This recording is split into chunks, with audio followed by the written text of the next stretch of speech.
Historically, women have been kept out of the military because of either cultural reasons or military regulations. However, until recently, the ban had been lifted by Secretary of Defense Leon Panetta. He announced that by 2016, women would be allowed to join in combat.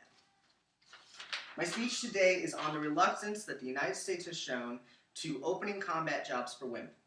According to an article in USA Today, women were kept out of 250,000 different jobs in the military.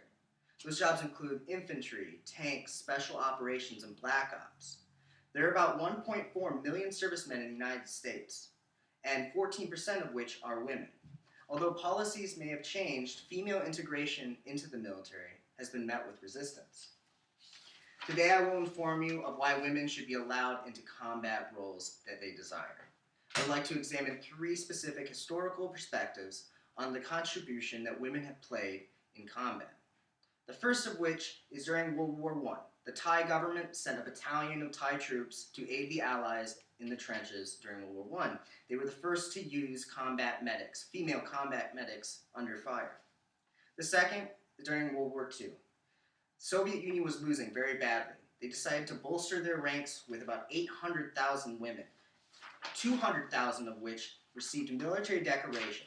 They served as pilots, snipers, machine gun operators, and tank crews. The third is women in the Israeli army. Now they're held with a certain level of respect. They're considered female fighters. And they have jobs such in combat units, artillery units, communications, field intelligence, counterterrorism, and they also get to serve in mixed-gendered units.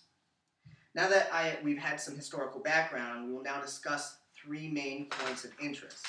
Now, the first of which is the effect that the Iraq War has had on the U.S. military.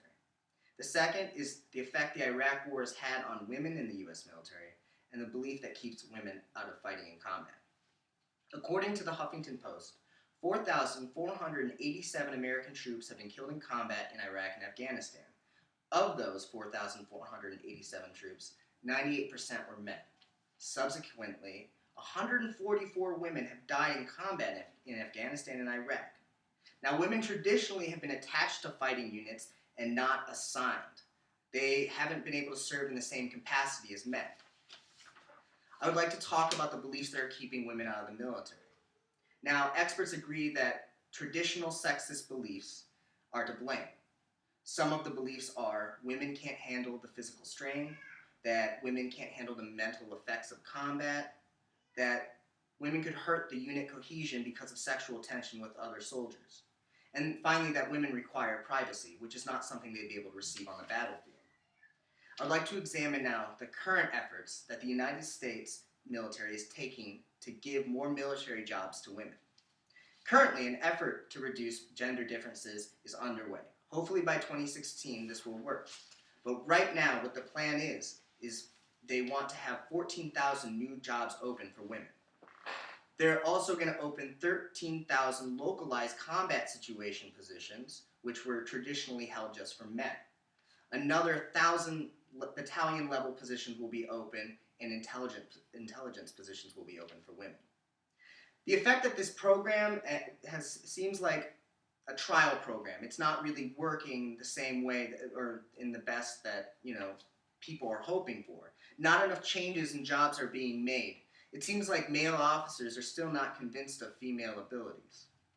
Even though women have proved themselves historically, all over the world, they're still kept out of combat in the United States. Now that we've talked about these three main points, you have a better understanding of what the current situation is. So I'd like to take a look at the pros and cons of women serving in the military. This is compiled after looking at numerous sources. These are not my own personal beliefs. These are what experts agree upon. The pros. It would be easier to meet military recruitment quotas. You'd be able to have a larger, more diverse fighting force. It allows commanders to pick more competent officers, and it doubles talent pools. It also allows for a change in a traditionally masculine society. And finally, it's just the right thing to do. Equality, standing up for what the United States stands for. The cons. Again, this is what experts believe. Women will be exposed to frontline risks, abuse by enemies, rape, molestation, Another one is tradition. It's been traditional that women have been kept out of the military and that men have been the ones to leave home. Another one is morale and unit cohesion. Again, sexual tension between officers. Physical ability. A lot of experts and officers in the military believe that women's strength is less than a man's. They're not able to keep up with the physical roughness of combat. And then the last one, military readiness versus pregnancy. If a female soldier decides to get pregnant, or and they have a baby, that leaves that fighting unit much weaker than it normally would be at top fighting strength. They would be going into combat short a man or a woman. In conclusion, women should be allowed into combat. As you can see here, the countries in yellow or orange, depending, are countries that have women in supporting combat roles. The reason why the United States is kept in yellow is because they still haven't made a complete change. It's still an uphill battle. But red countries right here, these are ones that allow women into combat frontline roles.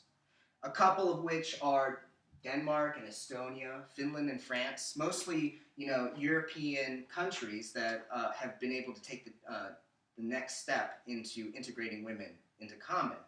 Some of the countries that still use women in just support capacity roles, Pakistan, South Africa, South Korea. So as you can see, it's time for change, and this is something that the United States needs to get up on and allow women to fight in the roles they desire. Thank you very much.